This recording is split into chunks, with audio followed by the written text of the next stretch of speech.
Okay, so hi everybody. We are on to our special session, third class out of four. We're going to spend about an hour in Silat. It is Thursday, July 16th. And again, this is our second to last session for public complimentary martial arts classes uh, as I reach, and fulfill my commitment of the 100 by the end of the week. So, very importantly, everybody out there who's enjoying this content, please make sure you are subscribed to the YouTube channel. I know as much as a cliche as that, or like and subscribe, right? But it is very important. So please make sure that you are subscribed on there. And for those people that have enjoyed the classes and enjoyed having them in your life, if you would like to continue your martial arts journey with me and have those classes continue, we're moving to members only classes on the same Monday and Wednesday schedule that we normally operate on, starting next Monday is July 20th. And so just go to Stoops, OMALC, like online martial arts learning community. That URL will, of course, be in the description, and you can, look at membership options and join me. Even though we're in Silat, I just want to give you one other piece of information, then we'll jump right in and make the most out of our time together. This Friday, which is tomorrow, I will be teaching a 2-hour-long workshop on stick fighting, being hosted by Bikini Tercia, and it's just a $20 charge for 2 hours, and hoping that as many people can make it as possible if you are free. So looking forward to that tomorrow. Okay, so we're going to bow the class in. We acknowledge all the different martial arts that influence us regardless of the subject area that we might be in. So Chinese is here, Filipino is here, Thai is this very simple one. Our left hand makes a table for the right hand, abbreviated Indonesian. We just take our right hand and tap our chest and go palm down to our side, French and Dog Brothers, and then Japanese, we just give a little bow. Today we will be primarily focused on the standing up or the stand-up aspects of the program. Sorry about that. And I'm gonna alternate both. I have my wife Simo Jean available to me, and I'm gonna we're gonna take a look at what things might look like if you don't have a training partner available to you, which again, currently in the organization, I'm just trying to produce materials for as many different kinds of people in as many different situations as possible. So, clearly a good training partner with the same level of experience relative to yours is always a great situation, especially in these times that's just not possible for a lot of people. So I'm gonna bring Simo Jean in, and I want to quickly review for you the first 6 basic throws on both sides. So we'll do this over here, and I'm not really using the mats today, so I'm just gonna kind of take Jean to the edge of her balance. We're both gonna start left side in front. So the first technique, jab me, it's all off the orthodox lead jab. So this is foot sweep in front of the body. Okay, so technique 1, we might hear beset dalam in Indonesian. We might hear silhig in Filipino. Okay, stay right here.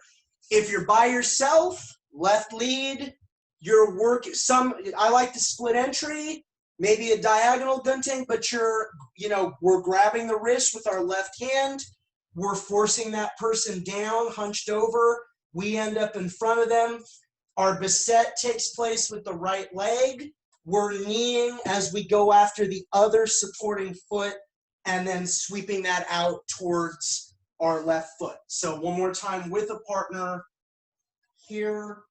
That's the beset or the leg sweep. So that's going to be our technique 1. Technique 2, usually I like to come in off a diagonal gunting, but I cheat that one and I go straight for the anchor, which is under her armpit, inside foot sweep or sapudalam. And normally you don't need to go, I would collapse this so that she would drop all the way down, okay? So again, this is my left foot, inside foot sweep, and then my right foot would collapse. Let me, a different angle here. So I know I'm out of the frame, diagonal gunting under the arm, inside foot sweep, the other foot's gonna collapse. Sapudalam, technique 2. If I'm by myself, then I'm moving the left side of my body in, I'm taking the sapu with my left foot, and I'm collapsing with my right foot.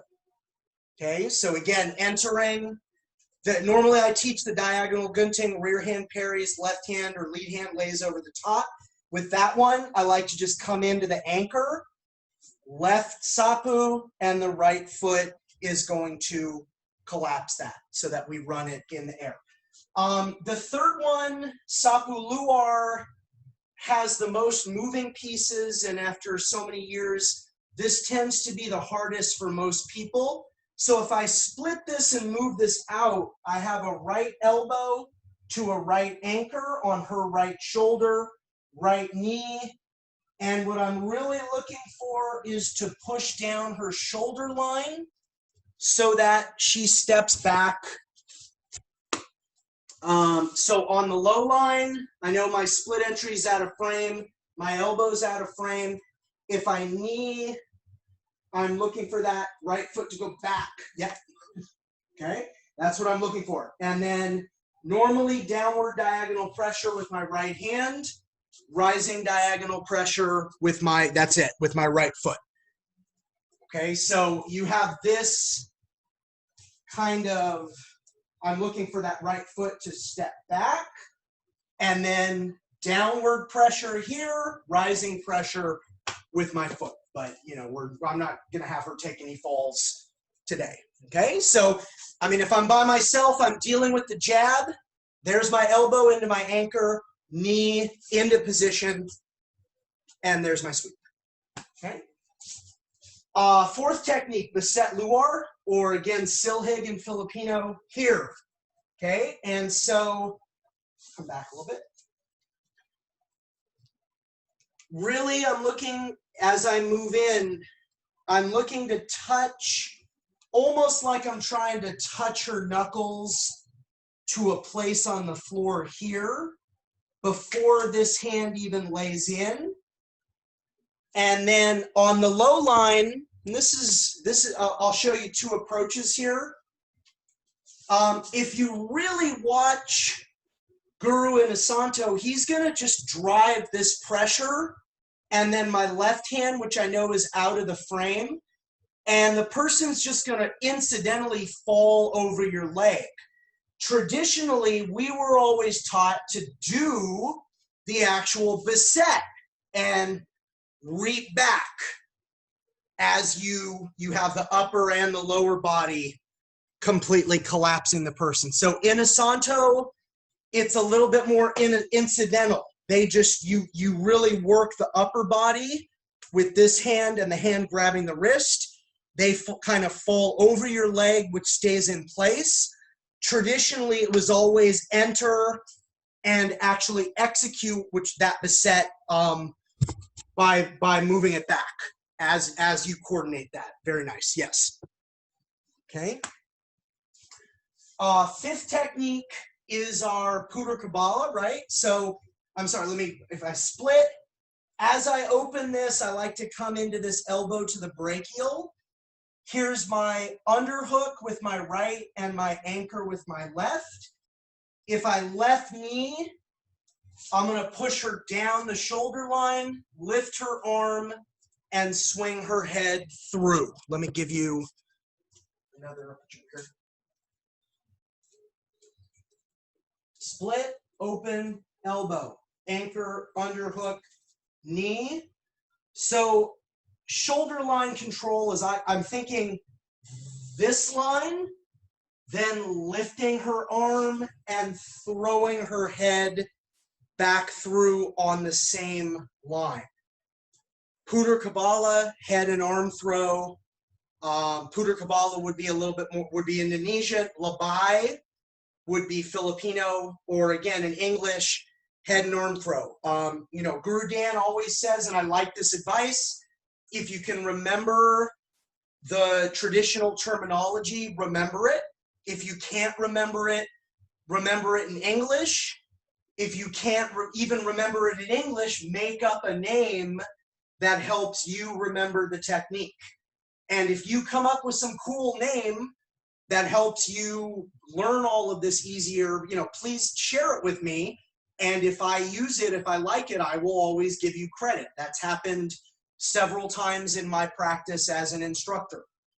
Somebody comes up with something neat. It's happened more in Filipino martial arts than anywhere, but in a couple different areas, a student will name something, oh, I like that, can I use that? And I always give the person credit. But remember, if you can remember the traditional, awesome. If you can't, remember it in English. If for some reason you can't remember it in English, come up with your own terminology so that you're taking responsibility for your learning and you're able to learn it, because that's our goal ultimately anyways. Okay, so head and arm throw is number 5. One more time, split, open into that elbow to the brachial, right underhook, left anchor, left knee, push, and then lift the arm and throw the head back on the same line. If I'm by myself, split, open into this left elbow, left anchor, right underhook, left knee, push, right hand lifts as the left hand throws the head through. And you'll keep your, on that side, you'll keep your left hand on the back of the head until you release and you've thrown them all the way through that arc. The 6th and final, put you over here, please. For the first level off the orthodox jab is, I like the diagonal gunting because I slap and you step in for this kinjit. You have this wrench here, but if you collapse them or compress them with your elbow, kinjit siko, if I open straight and just sweep back, windmill kinjit. Either way, they're gonna go over your right leg, which is behind them. So show them your palm, hit them with it, move into position, and compress until they fall. When I learned this initially from Mahaguru Stephen Plank, who was a top student of Pendekar Paul Dutoir's when Pendekar Paul was still alive, and Mahaguru Steve still, in my humble opinion, one of the best traditional Silat players in the United States. He always did this with a little hip bump. And my first year in Silat, I actually thought kinjit was that, that little hip bump. And Mahaguru Steve's joke was, once you get in position for kinjit, you do your Elvis impression. Okay, and that's the way that he would, get the hips into it. And it's not a great joke, but it helps you learn it. And so the first year I thought kinjit was that hip bump, but kinjit is actually, means compression. Okay, so it's, again, I'm giving you different routes based on, the last 17 years in Silat, all right? And they're all interesting. They all get you somewhere. It's all something to know. Second level, right side of it. The same one, just a light leg sweep in front of the body. Jab me.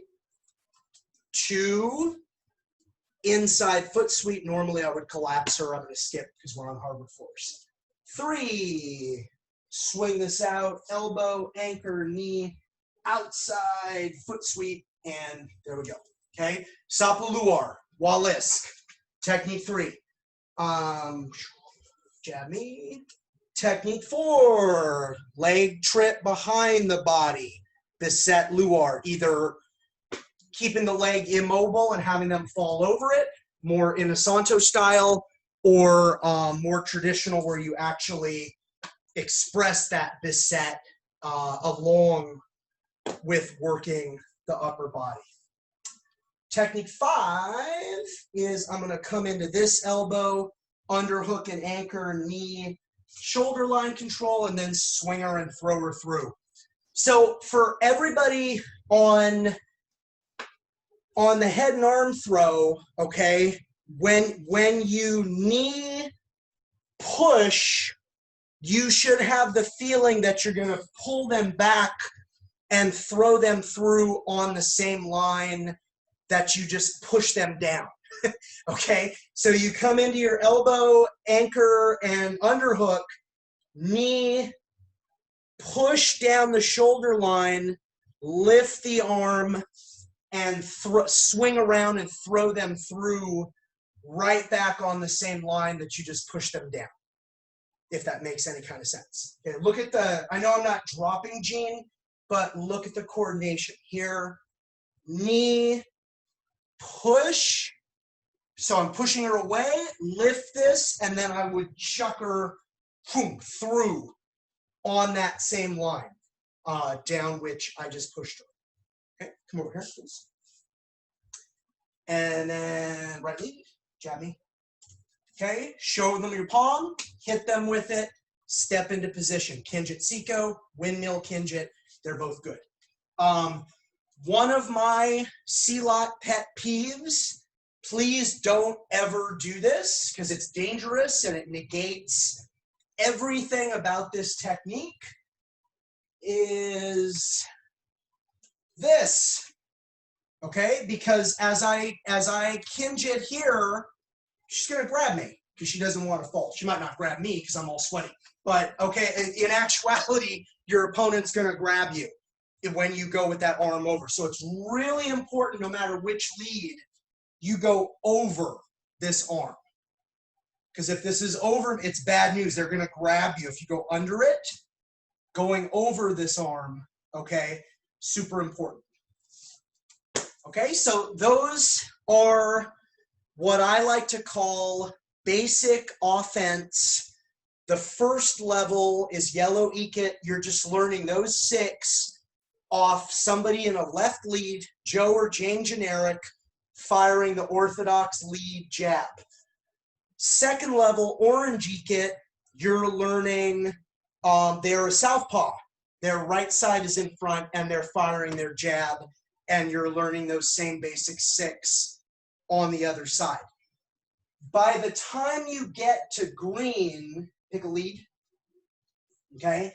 And some of these are slow. Jab, cross. Some of these are a little strange, but you just start experiencing there's only 2 sides of the body. Left side, right side. The left side can be in the front. The left side can be in the rear. The right side can be in the front. The right side can be in the rear.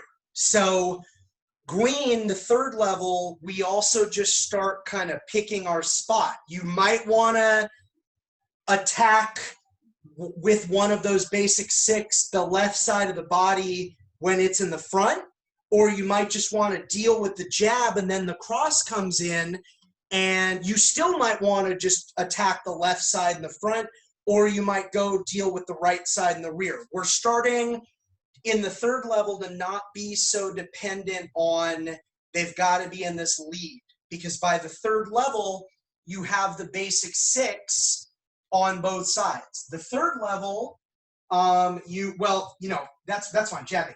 Split, jab me again. Slide, slow, jab me again. Siko, jab me again. Diagonal gunting, jab me again. I'm so sorry, I already did that. Vertical gunting, okay? Change leads. Split, slide, Siko, vertical gunting, diagonal gunting. Then we also get into left lead. Okay, so just for sake of it, I'm probably always going to split this jab, okay? Then you bring this back and you fire your cross. Split on the rear hand, okay? So split, horizontal gunting is another variation. This time we'll go Siko, Wampak is another variation. And I believe I covered them all. There might be one more. So that's second level, is you learn the basic 6 or 5, split, slide, Siko, vertical gunting, diagonal gunting. You learn those against both leads. And then we have a couple other responses when they give you the 1-2, the jab cross. We also, around green, we add in 2 more variations on the head and arm throw. And one, because I'm not going to take the time to get the mats, you're not really going to be able to fully see it, but it is, go rightly, but it is what it is. If I enter and knee and holler down, my left leg goes over her head and drives her head down and through, and you take the Puder Kabbalah, the head and arm throw with your leg.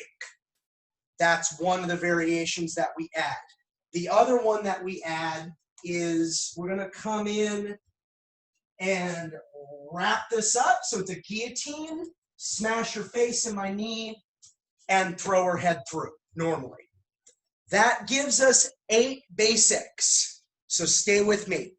Leg sweep in front of the body, which is always technique 1. Inside foot sweep, which is always technique 2. Outside foot sweep, which is always technique 3.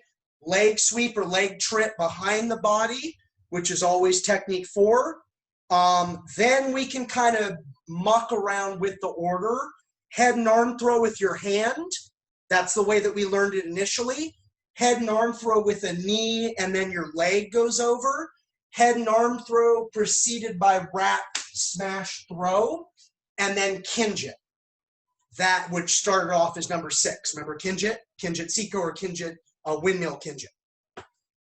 So that gives you 8 basics.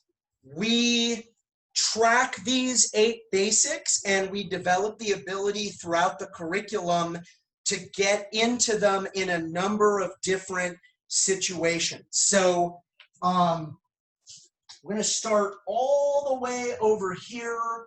Traditionally, we would do 4 reps, but I know from experience, we don't actually have enough room for 4 reps. Left lead.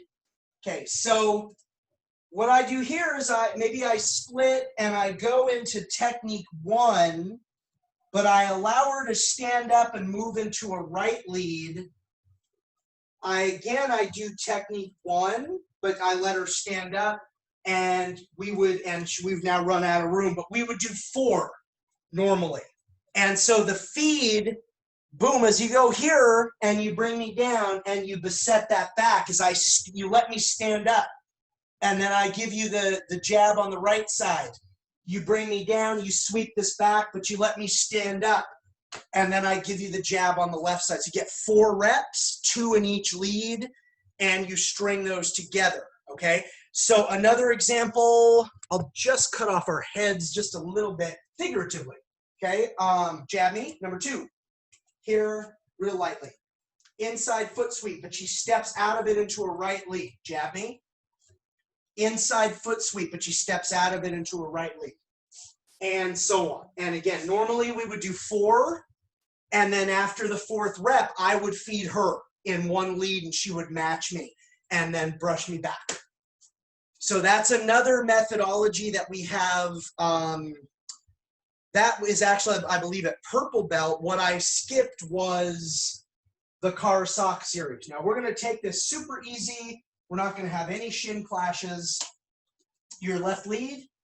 You are gently trying to roundhouse kick me on the outside of with just like this. That's what you're doing. Okay? Good.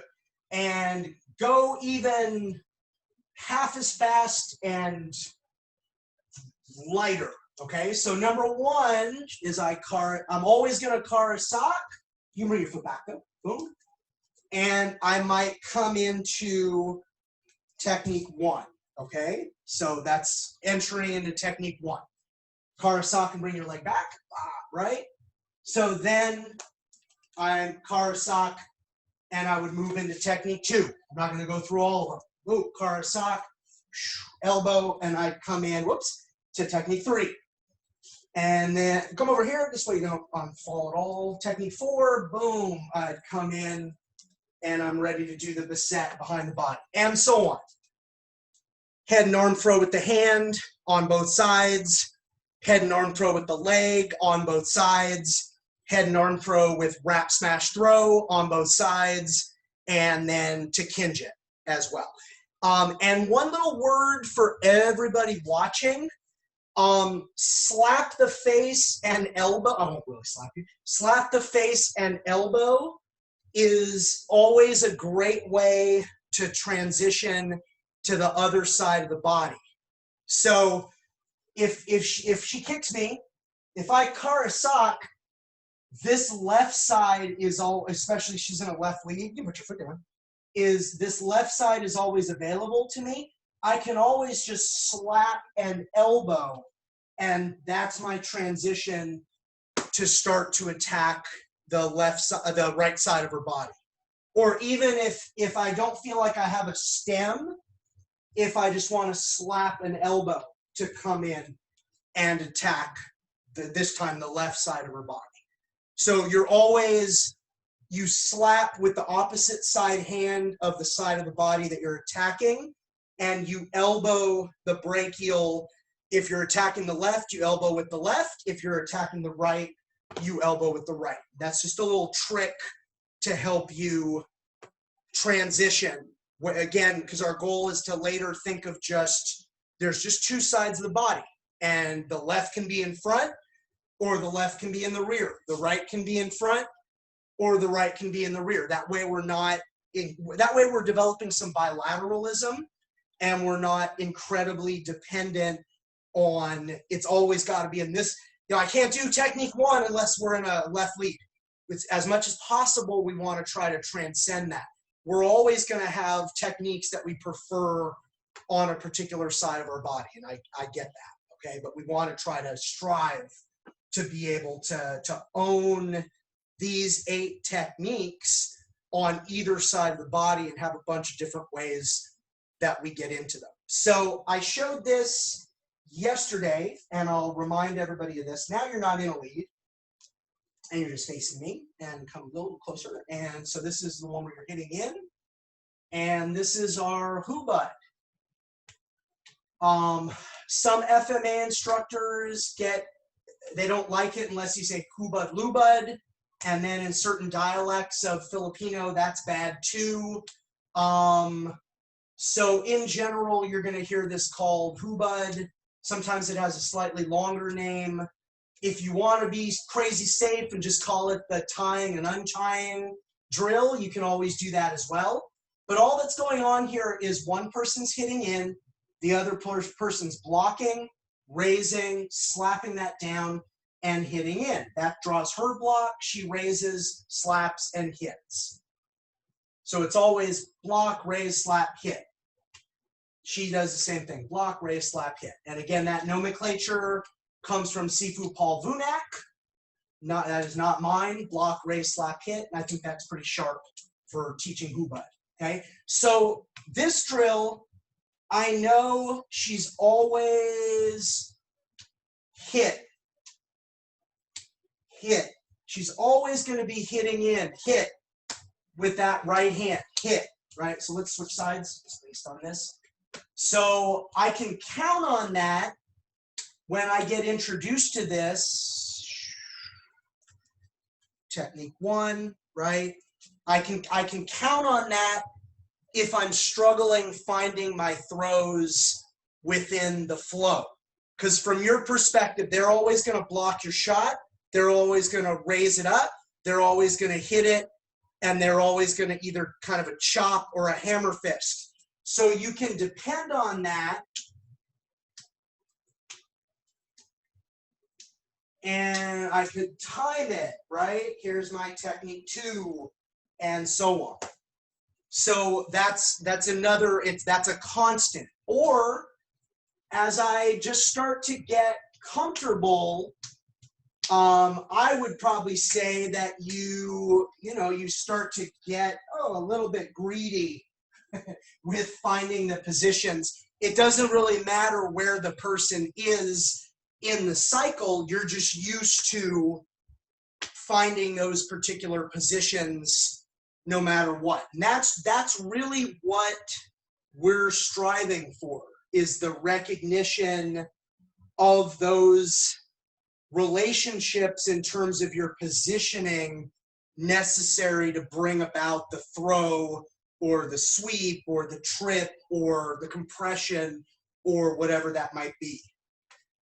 Then another level we get into, and I'll be honest, this is a little hard if you're not training in person with me. We get into, just for example, technique 1 fails, and when technique 1 fails, you're going to transition into technique 6, for example, right? So go left lead, jab me, boom, you step out of that, just step however feels good, step out of that leg sweep, sure, and then you're moving in and transitioning, right? So, excuse me, buddy, that's an easier one when I'm actually there and I can call it for you, and I usually give a moment of, like, okay, so you're going to start with technique 2, Sapudalam, they're going to kind of step out of it, and then you're going to move into Kinjit, all right? And usually I'll give a moment of think time. You good? Okay. And then, somebody would feed the jab, they would go into the inside foot sweep, and then it would fail, and then it would look exactly the way that you're seeing. The next modality, before we get into some of the other series in the curriculum, the next modality for these basics is going to be what I call Silat Sambrata. And there's really 2 versions of Silat Sambrata, and one of them has kind of emerged because I'm doing so much distance teaching now. And so Simogene will come back in one quick second, so I'll describe these to you. So when you have 2 Silat players that are somewhat equally matched, or even if they're not equally matched, they both have a decent knowledge of Silat, it's a 1-for-1. So you might jab me and I put you into technique 1, but you stand up out of it, and then you put me into technique 2. But you just take me to the edge of my balance, so I come out of it and I put you in technique 3, outside foot sweep. But I let you step out of it and you transition me into the head and arm throw with your hand, but you don't take me all the way down, and back and forth and back and forth. So it's a back and forth of offense and defense when you're working with somebody who has a background. And then the version that we've been spending a little bit more time on is the one-sided version, where the practitioner maybe has somebody available to them, but the other person doesn't really have a background. So you put them in one position, you allow them to kind of stand up out of it, you put them into a secondary position. You let them step out of that, but then you immediately put them in the next position.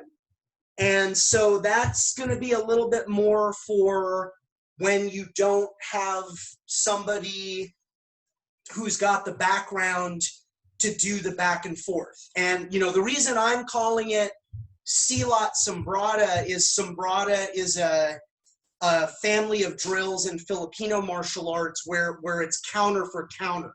One beat you're offensive, the next beat you're defensive, and then you're offensive, and then you're defensive. And of course that applies a little bit more when you're playing that drill with somebody with a background who knows how to play back. It's not quite as applicable when it's you doing all of the Silat, but it's still kind of in the same family of drills, right? So I'm gonna kind of cheat this a little bit, right? So left lead. So if Simo Jean jabs me and I start technique 2, but she swings out of it and she puts me in Kinjit, okay, but she wouldn't completely execute, I might come out of this and try to go technique 1, but she stands back up, yeah, and then she's playing, she moves me, that was pretty good actually, she moves me into technique 2, so put your arm here, and then she's trying to foot sweep me, but I kind of move out of it, and then I put her in a head and arm throw. See, we're playing back and forth. That was pretty good, okay? That's the actual Silat Sombrata as it was intended to be. You have 2 people with a background, and you can play safely back and forth, kind of putting somebody on the edge of their drill, or the edge of their balance for the sake of the drill. And we call those variations Ring Hinder, Attack Avoid, or Jurus Ganda, paired form, or Prasanga, very paired drill. Fantastic. So I always appreciate different people dropping by, and it's always fascinating to me how interrelated different systems are, even if they kind of branched in completely separate branches on the same tree. So, thank you for sharing that with us. And and please, it's not like I invented any of this. These are all progressions that have kind of been handed down to me, and then I've just kind of tried to shape, what we're doing. And so those 8 basics, by the time you've worked through the curriculum, again, the goal is that you own those 8 basics on either side of the body, and you can find them out of most any situation. Now, just like my trapping progression in the Jeet Kune Do curriculum, are those 8 basics everything there is to know about throwing or sweeping or compressing in Silat? Absolutely not. But you are in a really advantageous position if you have a high level of how to find those positions in a variety of different situations. So that's going to bring us to additional series from Mafalindo. And, super quick, just remember, Guru Inasanto did what he always does. He trained with numerous instructors, and then for Mafalindo, we're talking about Silat here. For Mafalindo, Silat is kind of his summation, if you will, of his training experience. And he's always very reverent, so if things didn't make the cut, does that mean that he doesn't like them or he thinks they're not important? No. It's an attempt to encapsulate a whole heck of a lot of different material. So we're going to circle around now to the Silhig series. And Silhig is just Filipino for beset, leg sweep, and or leg trip. And in this particular series, we're talking about, we were taking it here, right? Leg sweep in front of the body. In Indonesian, we'd say beset dalam, at least in like Sarah, Pencak Silat Sarah. Beset dalam, leg sweep or leg trip in front of the body. The Silhig series, though, is going to be a suffix series. So the ending is always going to be the same. It's going to end with that throw. However, I came up with a really simple single methodology to get into that throw to make this series super learnable. Because most people look at this and they focus on the number of variables. And they say, well, I'm not going to be able to do that. Remember that at its core, this is the series. You just stand where you're at. Double bicep grab, headbutt, left hand slides down the wrist, right hand underhooks. I turn so we're facing the same direction. I break her balance. I do, you can put your foot on the floor. I do the silhig, I knee, and then I would take the other foot. Okay? So, and why do I like that? Because it's simple. And even my kids, in my kids program, they learn that throw that way. And whenever I share information like that, it's never in like a passive aggressive way. You know, my kids can learn it, so why can't you? No, no, no. I'm sharing that I think I have something that's a pretty like learnable progression to help you get some understanding on the material. So that's how we approach it. We literally rep it. One person just stands there. Bicep grab, headbutt, left hand slides, right hand underhooks. I turn and break the balance, silhig knee, and I would attack the far foot. And of course, in reality, I would keep her hunched over and I would complete the sweep and drop her, okay? For multiple reps, though, it is really beneficial to just take the person to the edge of their balance. If you want to save time or if you don't want people to completely take a fall. Not to baby them or not to like chip away at the authenticity of the material. There might be a time period where you just want a ton of reps and you don't want people to use up the time like fully taking the fall. It's just it's an option. So with that in mind, that the link is bicep grab headbutt, and then I'm always going to be able to find that throw. Now we're ready to start in the silhig series. So we're going to take that throw off the jab cross, off the jab cross hook, off the jab cross body hook. That's the first half of the series. So the jab is a little left lead, diagonal left lead. This is a little anticlimactic because you already learned how to take it, but I still have my people just move in bicep grab headbutt so that it's all consistent. Okay, so any of those, come left lead, freeze it out, the jab, yeah. Split, slide, Seiko, diagonal gunting, vertical gunting. And then I just move bicep grab headbutt, and then I would complete the throw. So we're at the point I probably don't need every rep to show you, because you realize by the time you get to bicep grab headbutt, you're in. Okay. So slow. Jab cross, I might Seiko, split, bicep grab headbutt, and then this is going to continue the usual way. And we're going to terminate the technique. Now, jab, cross, hook.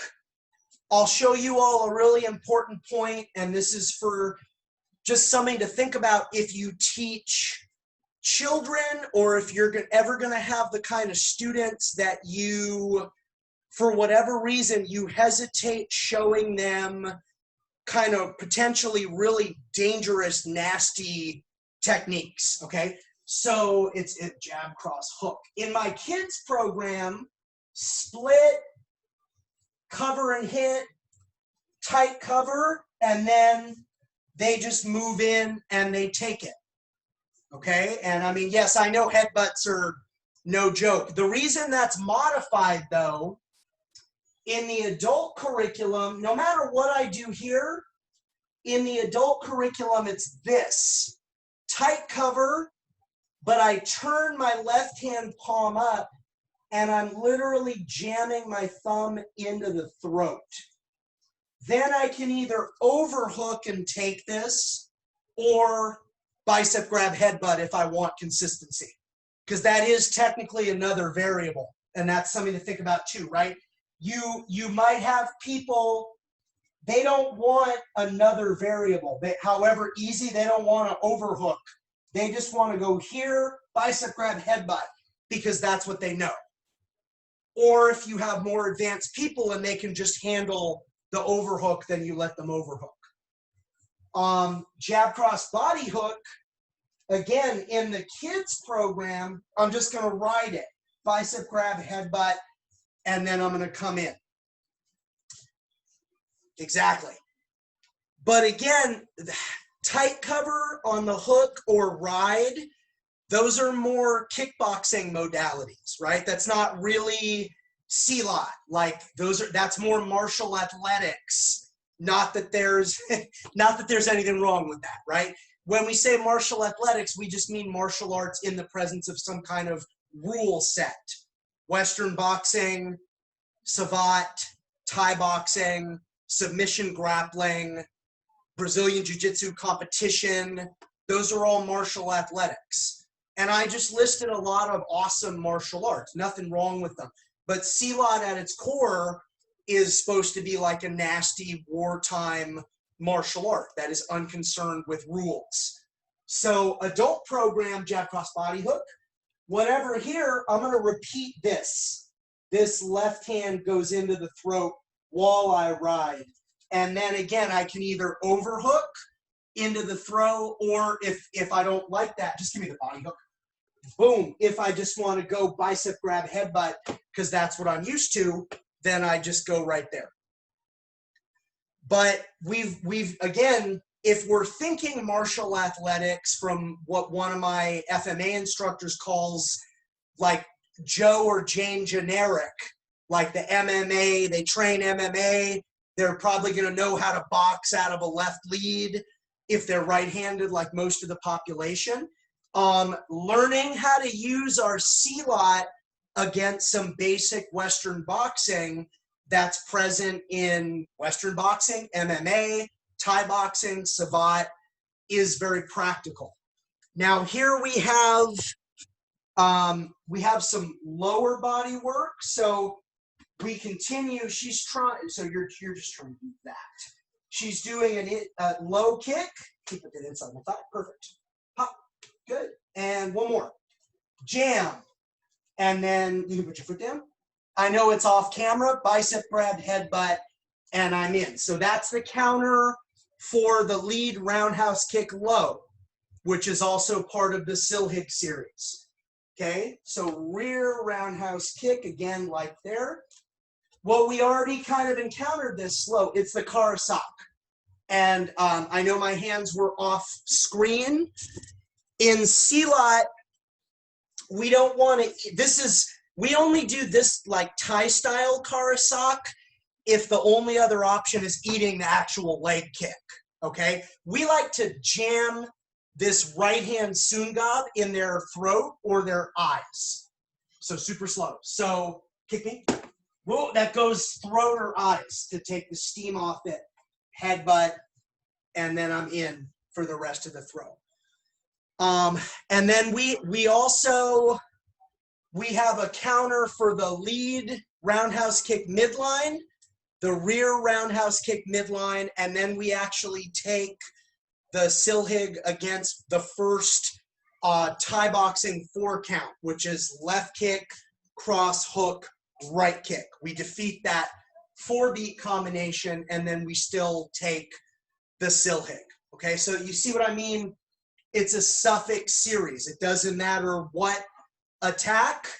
We're taking that beset dalam called Silhig in Filipino, the leg trip in front of the body against all those different attacks. The jab cross hook, jab cross body hook, lead roundhouse kick low, rear roundhouse kick low, lead roundhouse kick midline, rear roundhouse kick midline, and that first Thai 4 count, left to right 4 count, okay? And then I think I'm just gonna end on this, which is the arm hook series. So you're gonna go on a left lead. The arm hook series, we're gonna take it off a jab, which you can use whichever one you want to use. The cross, I want you to split. So left hand on the outside, right hand on the inside. And as I'm saying this, I'm realizing this is going to be a bad angle. So we'll do another version on the other side in just a moment. Switch your hands. So your right hand grabs the wrist, your left hand goes under and sungabs the throat again. Drag this, spin the head. This is the arm hook, okay? So there's 7 variations. Okay. Sorry, everybody's still alive, right? Yes, kids? Okay, all right, then that's a big 10-4. Sorry, everybody, still a working household. Okay, so if we split this, whatever you want against your jab, I want you to split your cross, and I know you'd have good boxing form, but I'm going to move that so they can see. And so left hand on the outside, right hand sungab. Switch your hands again. Right hand grabs the wrist, left hand hits the throat, sungabs the throat again. Left hand drag, spin the head. Number 1, arm pull by itself. And normally you would take that until they drop. This is number 1. So you're going to keep repeating that motion. We're going to do it nice and slow. Number 2, everything's the same. Spin. Arm hook. This is my left. My left hooks her left arm. And you end up with this, which is really nasty. If your arms aren't long enough, you grab your own wrist and see I would take down here. So number 2 is arm hook and arm pull. Number 1 was just the arm pull. Number 3, everything's the same. When I spin, she fights her way out of my grip. So my left hand hands this to my right. My left leg would step straight, and I would haul her this way and have her trip over my leg. This is number 3. Double arm hook, left leg straight for the takedown. She trips. It's a horrible, horrible fall because she can't break fall. At the academy, we would let the person take their right arm out of that so that you could train the trip super slow and safely, but so they could break fall. Number 4 is a variation of that one. So spin, she fights this out, okay? I'm gonna take a right knee, and I would haul her this way so that you can see how far that fall would be. Because I just want her to trip and fall back over my knee. This is my left knee extended and smash the back of her head on the ground. But Simo Jean's not taking that fall. You guys can get the point. Number 5 is not my favorite, but it hurts and it's a good technique. And just because it's not my favorite doesn't mean you might not like it. All this is the same. Spin. She fights her way out of this. I hand this up and I wrench her arm up, diagonally up, and this becomes a shoulder lock. We call that hammer lock. And so basically this wrist, which is not supposed to be going in this direction, I would be forcing it up at that, like that angle. We call that hammer lock. Very painful if you have tight shoulders. And even if you have loose shoulders, if you wrench that up far enough, that's going to hurt anybody. And again, in my practice, I just like to share my preferences with people. My preferences don't have to be your preferences. So like I just said, that hammer lock's not necessarily my favorite. Doesn't mean it's not good. It's just, it's sometimes, for me, I know it takes a lot of energy to kind of jam that arm to get because we train it to tap, right? Which is one thing. In a real situation, you might just be jamming it until that shoulder is damaged. You're not going to stop if they tap. 2 more, and then we're going to wrap up this session. 6, this is one of my favorite ones. Everything's the same. She fights her way out. Okay, so spin around. I end up with double arm hook with my left. My right foot does an oblique and oblique kick and collapses her, and I end up with a double arm hook and a choke. So that's one of my favorite ones because so economical with what you're doing. So your right foot just gently, oh, well, I mean, it doesn't have to be super gently, does an oblique kick on the back of their knee, and then your right hand just wraps around and you choke. Number 7, I can only kind of show an approximation of. Boom, everything's the same. As I spin her, I release, and I go for this arm, and then I hook that, and I go with that momentum until she drops. So we call that one abandon to arm hook. You abandon the 1/4 kari puder there, the head and arm, because you're basically doing a version, just to get it right punch, you're basically doing a version of the head and arm throw. It's the 1/4 kari puder there to whatever result, but you just abandon it and then go after the other arm. So we call it abandon to arm hook. Thank you. Okay, so that was a big old overview of a lot of our basic stand-up offense.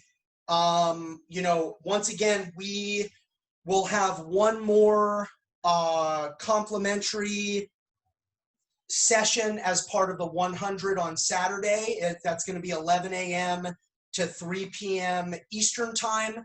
I still don't really have a huge plan laid out, so if anybody would like to see anything specific, please send me a message or let me know. Otherwise, once again, we always bow out the class, acknowledging all the martial arts that influence us regardless of the subject area in which we're studying. So right hand makes a fist, left hand goes over it, Chinese. Right hand fist up to your third eye, left hand over your heart, abbreviated Filipino. Thai is right here. Left hand makes a table for your right hand, abbreviated Indonesian. Drop that left hand, tap your chest, and then go palm down to your right side, French and Dog Brothers. And then Japanese, we're just gonna give a little bow. Thanks everybody for joining me for the Silat. I'm gonna end this session for the recording at least.